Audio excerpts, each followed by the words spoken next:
The main obstacle you'll face in sales is not your customer, your boss, your product, the economy, or your marketing team.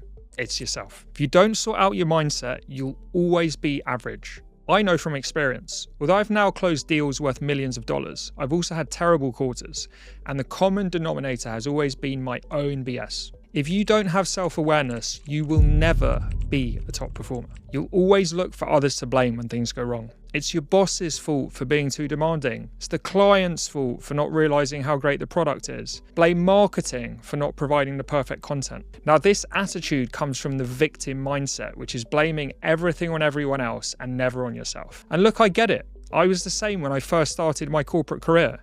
But then I learned the serenity prayer. God, grant me the serenity to accept the things I cannot change, the courage to change the things I can, and the wisdom to know the difference. I realized I had zero control over my boss, marketing, or the economy. The only thing I could control were my own actions, attitude, and words. Once I did that, my career really kicked off to where I am today, teaching all of you cool kids how to be better salespeople. So in this series, we'll teach you about the emotions related to your ego that can harm your success in sales and the proactive steps you can take to work in harmony with them. Now, to start with, I'm going to tell you each of them at a high level, and then later on, we'll break them down in more detail.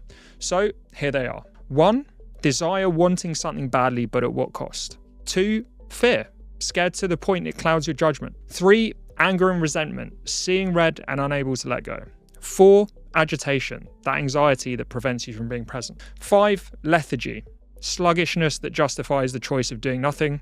And 6, pride, which prevents you from learning. I think this is the most important module in this course, so please pay attention. We're bringing this full circle here. Our very first module was about the psychology of buyers, and now we need to think about our own mindset. We'll be covering a lot of the same emotions we did in that module, but flipping the script and thinking about how they affect us.